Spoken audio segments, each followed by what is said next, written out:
Hello friends, Shastri's ಕಿಚನ್ಗೆ ಸ್ವಾಗತ. ಇವತ್ತು ಈರುಳ್ಳಿ ಚಿತ್ರಾನ್ನ ಮಾಡೋದು ನೋಡೋಣ. ಆರ್ಕ ಅನ್ನ ಯೂಸ್ ಮಾಡಿಬಿಟ್ಟು ಸಿರಿಧಾನ್ಯದ ರೆಸಿಪಿ ಇದು. ಇದಕ್ಕೆ ಬೇಕಾಗಿರೋಂಥದ್ದು ಈರುಳ್ಳಿ ಒಂದು ಮೀಡಿಯಮ್ ಸೈಜದ್ದು 4 ಈರುಳ್ಳಿ ತೊಗೊಂಡಿದ್ದೀನಿ, ಸಣ್ಣದಾಗಿ ಹೆಚ್ಕೊಂಡಿದ್ದೀನಿ. ಇದು ಆರ್ಕ ಅನ್ನ, ಇದು 1 ಕಪ್ಪು. ಒಂದು 3 ಟೀ ಸ್ಪೂನಷ್ಟು ಎಣ್ಣೆ, ಕಡಲೆ ಬೀಜದ ಎಣ್ಣೆ. ಇದು 1 ಟೀ ಸ್ಪೂನ್ ಕಡಲೆಬೇಳೆ, 1 ಕಪ್ಪಷ್ಟು ಕಡಲೆ ಬೀಜ, 1 ಟೀ ಸ್ಪೂನಷ್ಟು ಉದ್ದಿನಬೇಳೆ, ಒಂದು ಅರ್ಧ ಟೀ ಸ್ಪೂನಷ್ಟು ಅರಿಶಿಣದ ಪುಡಿ, 1 ಟೀ ಸ್ಪೂನಷ್ಟು ಉಪ್ಪು, ಒಂದು ಚಿಕ್ಕ ನಿಂಬೆಹಣ್ಣಷ್ಟು ಹುಣಸೆ ಹಣ್ಣು ತೊಳೆದ್ಬಿಟ್ಟು ನೀರಲ್ಲಿ ಹಾಕಿಟ್ಕೊಂಡಿದ್ದೀನಿ, ಅರ್ಧ ಟೀ ಸ್ಪೂನ್ ಸಾಸಿವೆ, ಒಂದು 4 ಹಸಿಮೆಣಸಿನ್ಕಾಯಿ, 1 ಕಪ್ಪಷ್ಟು ಕೊತ್ತಂಬರಿ ಸೊಪ್ಪು ಸಣ್ಣದಾಗಿ ಹೆಚ್ಚಿಟ್ಕೊಂಡಿದ್ದೀನಿ, ಒಂದು 2 ಟೀ ಸ್ಪೂನಷ್ಟು ಸಾಂಬಾರು ಪುಡಿ, ಹುಳಿ ಪುಡಿ. ಇದು ಚೆನ್ನಾಗಿ ಟೇಸ್ಟ್ ಚೆನ್ನಾಗಿ ಬರುತ್ತೆ ಇದರಿಂದ. ಮೊದಲಿಗೆ ಒಂದು ದೊಡ್ಡ ಪಾತ್ರೆ ತಗೊಂಡು ಅದಕ್ಕೆ ಈ ಅರ್ಕ ಅನ್ನ ಹಾಕ್ಕೊಂಡು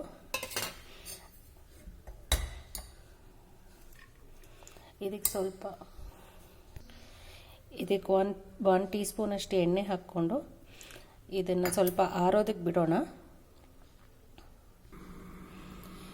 ಈಗ ಒಂದು ಬಾಣಲಿಗೆ ಎಣ್ಣೆ ಹಾಕ್ಕೊಳ್ಳೋಣ.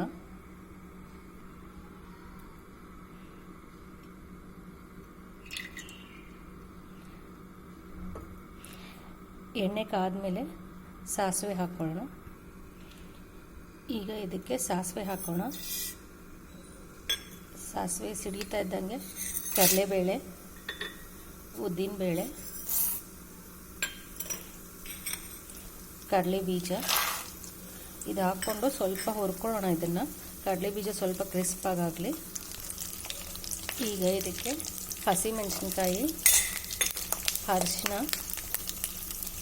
ಹಾಕ್ಕೊಂಡು ಚೆನ್ನಾಗಿ ಒಂದ್ಸಲ ಮಿಕ್ಸ್ ಮಾಡ್ಕೊಳ್ಳೋಣ.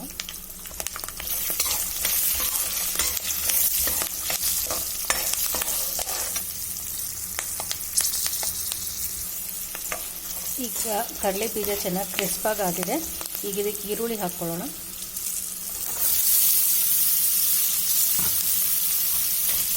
ಚೆನ್ನಾಗಿ ಹುರ್ಕೋಬೇಕು. ಅದು ಕಲರ್ ಸ್ವಲ್ಪ ಟ್ರಾನ್ಸ್ಪರೆಂಟಾಗಿ ಆಗಬೇಕು ಈರುಳ್ಳಿದು.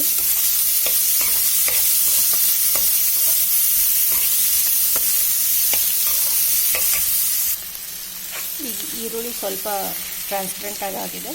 ಇದಕ್ಕೆ ಈಗ ಸಾಂಬಾರು ಪುಡಿ ಮತ್ತು ಉಪ್ಪು ಚೆನ್ನಾಗಿ ಮಿಕ್ಸ್ ಮಾಡ್ಕೊಳ್ಳೋಣ. ಹಾಕ್ಬಿಟ್ಟು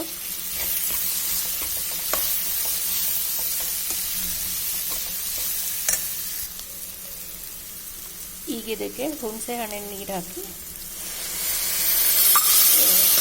ಇದನ್ನು ಚೆನ್ನಾಗಿ ಮಿಕ್ಸ್ ಮಾಡಿಬಿಟ್ಟು ಒಂದು 5 ನಿಮಿಷ ಇದನ್ನು ಕುದಿಯೋದಕ್ಕೆ ಬಿಡೋಣ. ಹಸಿ ವಾಸನೆ ಎಲ್ಲ ಹೋಗಬೇಕು. ಇದು ಸ್ವಲ್ಪ ಕುದೀತಾ ಇರಲಿ, ಅಷ್ಟರಲ್ಲೇ ಅನ್ನನ ರೆಡಿ ಮಾಡ್ಕೊಳ್ಳೋಣ. ಈಗ ಇದು ಅನ್ನ ಆರಿದೆ. ಇದಕ್ಕೆ ಯಾವಾಗಲೇ ಎಣ್ಣೆ ಹಾಕಿದ್ವಿ, ಅದನ್ನು ಸ್ವಲ್ಪ ಚೆನ್ನಾಗಿ ಮಿಕ್ಸ್ ಮಾಡ್ಕೊಳ್ಳೋಣ. ಅನ್ನ ಈ ಥರ ಉದ್ರುದಾಗಿ ರೆಡಿಯಾಗಿದೆ. ಈಗ ಇದು ಗೊಜ್ಜು ರೆಡಿಯಾಗಿದೆ. ಇದಕ್ಕೆ ಕೊತ್ತಂಬರಿ ಹಾಕ್ಕೊಂಡು ಚೆನ್ನಾಗಿ ಮಿಕ್ಸ್ ಮಾಡ್ಕೊಳ್ಳೋಣ.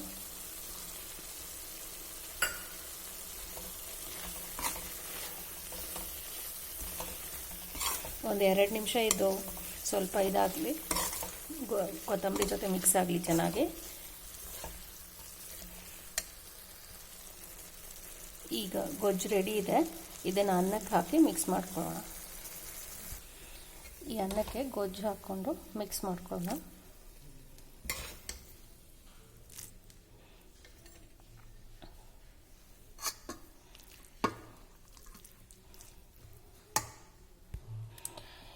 ಈರುಳ್ಳಿ ಗೊಜ್ಜು ಚಿತ್ರಾನ್ನ ಆಗಿದೆ.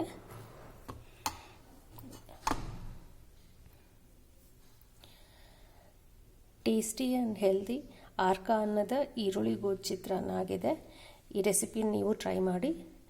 ನಿಮ್ಮ ಸಜೆಷನ್ಸ್ ಆ್ಯಂಡ್ ಕಮೆಂಟ್ಸ್ ನನಗೆ ತಿಳಿಸ್ರಿ. Thank you for watching. Please subscribe to the channel. Thank you.